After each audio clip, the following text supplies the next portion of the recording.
This video is going to show how you can use a simple Excel spreadsheet to automatically do the analysis of patient heights that we did manually during my lecture. Here I'm using Excel 2013, and this is how the finished spreadsheet will look. But in order to show you how to create it from scratch, I'm going to close this spreadsheet and start Excel again. Here I'm using Windows 10. The way you start Excel may be different depending on the version of Windows that you're using and what Microsoft Office facilities you have installed. Usually there's an icon in the bottom left corner which gives you access to something which shows all applications. Click on All Apps and we get a list here of all the installed applications. Excel may appear on its own under E for Excel. On my machine it's part of Microsoft Office 2013, so I select Office 2013 and there I've got Excel 2013 and one of the components there. When Excel starts, we get the option to select a blank workbook, which gives us an empty sheet to start with. Now during this exercise I'm going to be making use of something called a data analysis Toolpak, and that's not always automatically installed on all machines, so first of all I'll show you how to install that. To see whether it's there, we can click on the Data tab, and if the Data Analysis Toolpak is installed, you'll see it on the right hand side of the screen. It's not here on this version yet, so to install it we go to the File tab and select Options. There we can see an option for add-ins, and then at the bottom we've got a list of possible add-ins. The add-ins we want are Excel add-ins, and then click Go. There are 4 Excel add-ins. The one we want is the Analysis Toolpak. It's not currently ticked, so if I check that and then click OK, it should be installed. And now on the Data tab we see we have the Data Analysis tool available. So now we're ready to start. All we need to do is to enter some data. If I click on the cell A1, I can type in their patient and then press enter, which puts the text patient into cell A1 and moves on into the next cell. I'm going to have 10 patients, so I'll give them numbers 1 to 10. I'll type 1 into cell A2 and press return. It moves on into the next cell where I can put 2, 3, 4, 5, 6, 7, 8, 9, 10 for the numbers for my 10 patients. Now if I want to put the heights of the patients in column B, if I click on cell B1 I can type height and press enter, and that moves down to the next cell where I can put the height of the first patient, which is 180 centimeters. So I type 180, press enter, and it enters that and moves to the next cell where the height of the second patient is 154 centimeters. And then we have 155, 158, 169, 177, 165, 182, 192 and 168 for the height of the last patient. To calculate the average height we need to add all those numbers and then divide by 10.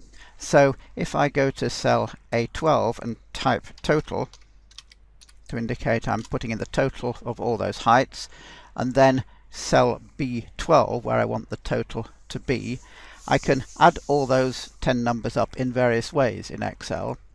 The easiest is to use the auto sum feature. To do that, I click on the first cell that I want to add, hold the mouse down and drag down over the cells below it all the way down to the last, and then also the empty cell beneath it where I want the total to be, and now I can release the mouse. So I've highlighted the 10 cells I want to add and the empty cell where I want the total to go. Now if I click on the Formula tab I can see the auto sum function here. When I select that, you see it says it will automatically add all those numbers and put the sum in the empty cell below. So when I click that, lo and behold, we get the total of 1700 in our cell below. To calculate the average, we have to divide that by the number of patients. Well, we know there are 10 patients, but we can actually get Excel to work that out for us. If I click in cell A13 and type number, then click in cell B13 where I want the number to go, I can tell Excel to count the number by typing equals.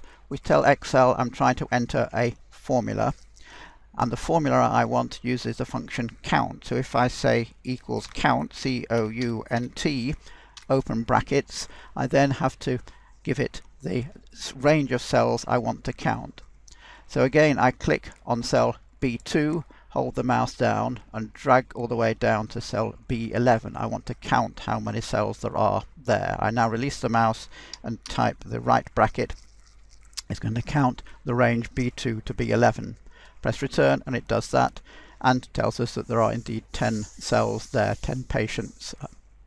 So now to calculate the average or the mean, if I type mean into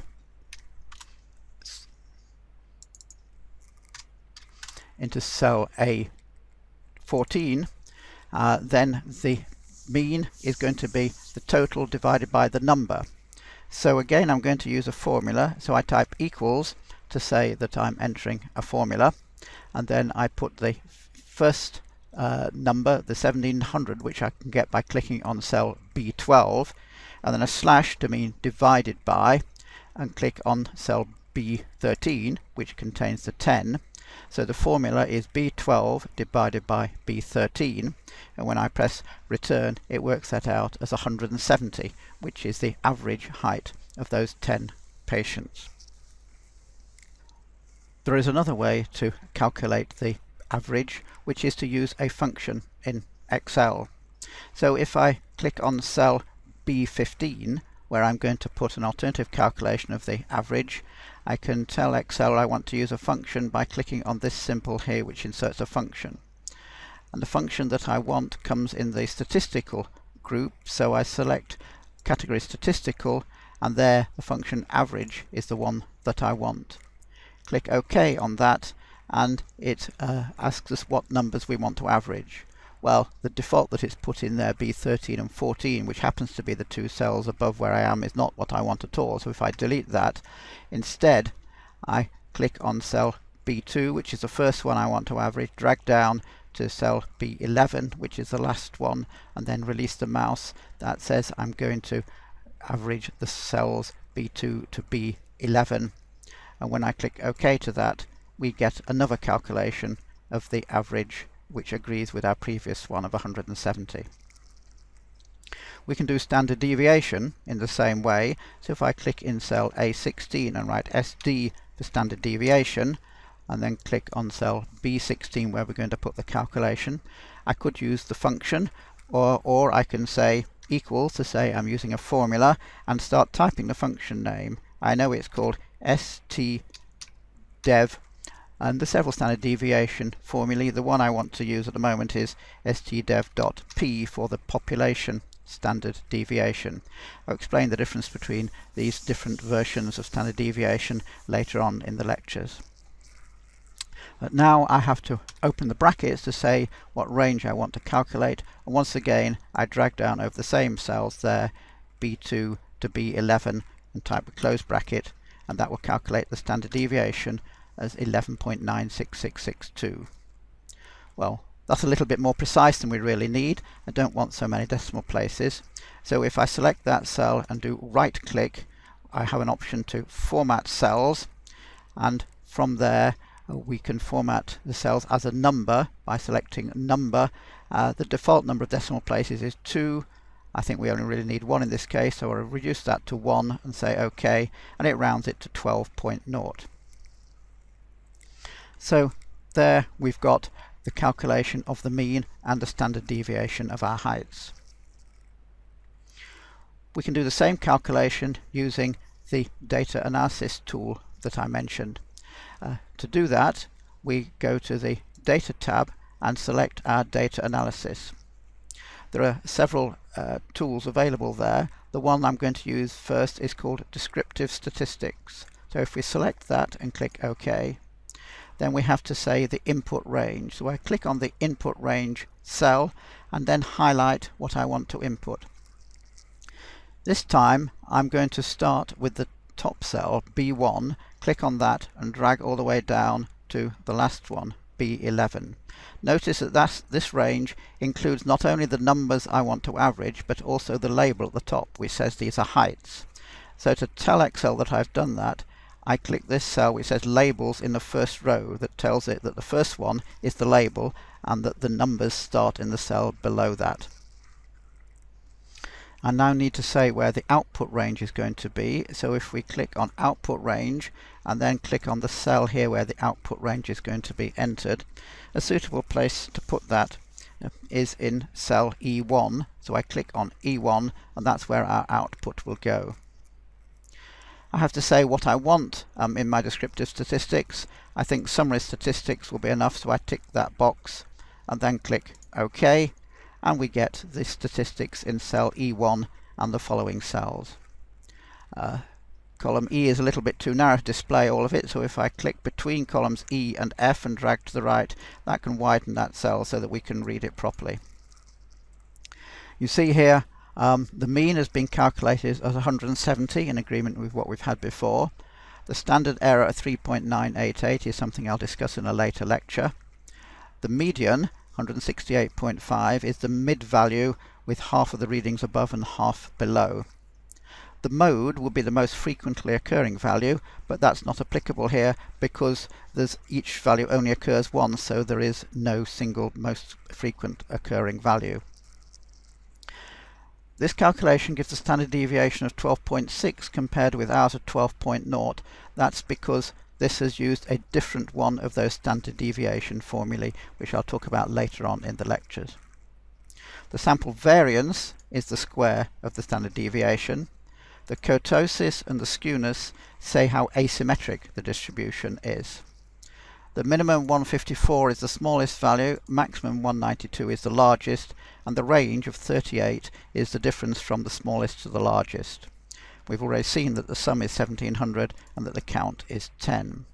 So that's a quick way of getting all of those summary statistics from Excel. Now all we want to do is to plot these results as a histogram. And to do that we want to bin them into 10 centimeter height bins. So to do that, if I click on cell B19 for example and type in the lowest limit for my height bins, let's take it as 154 centimeters as being the lowest bin, and go up in 10 centimeter steps. So I'll put 164 in the cell below that, 174, 184 and 194, which will give me 5 height bins from 154 to 194 centimeters. Now the data analysis tool will do this again for me. So on the data tab I select data analysis and I'm going to select histogram this time and say OK. Once again I click on input range and I'm going to select the cells I want to input. This time I won't include the height label, so I'll start on cell B2 and go down to cell B11, and this time I don't check the box that says labels because I didn't include the height label within that range. To put in the bin range, I click on the bin range box and then select these cells here which contain the ranges 154 to 194 that I'm going to use for my range. The output range, if I click on output range and then the cell where the output range needs to be entered, the output range I'm going to put somewhere like cell C18 here. And now we can say OK, and it goes and does the calculation for us. It tells us that there is one patient who had a height of up to 154 centimeters, 2 between 154 and 164, 3 between 164 and 174, 3 between 174 and 184, and 1 between 184 and 194, and none above that. So now we can graph that data. To do that, I select the data that I want to graph. So from cell C19 down and across to cell D23. So I've selected the range containing the bins and the frequency, because that's what my histogram is going to be. To put the histogram, I go to the Insert tab and then select one of these charts here. If I select on the list here, there are several column charts that I want.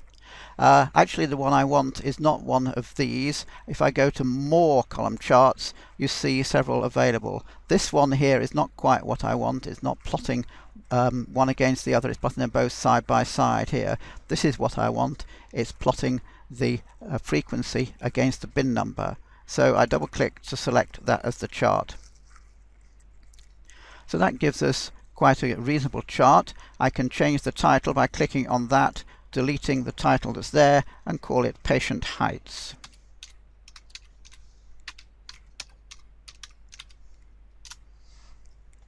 So that's a nice title, but we just need to label the axes now. If we click on the chart, we get a little plus symbol up here, and we click on that, we can add or remove chart elements. We've already got the axes and the chart title, but we haven't got axis titles. So if I click on axis titles, it enables us to edit the axis titles, and there we can now change the default one for the vertical axis to frequency, and click on the horizontal axis title and change that to height, bracket centimetre, to indicate that this is height in centimetres. So that's pretty well finished our graph. All we need to do now is to save the result. So if we do File, Save As, save it in some suitable location like Documents, and give it a name like Patient Heights.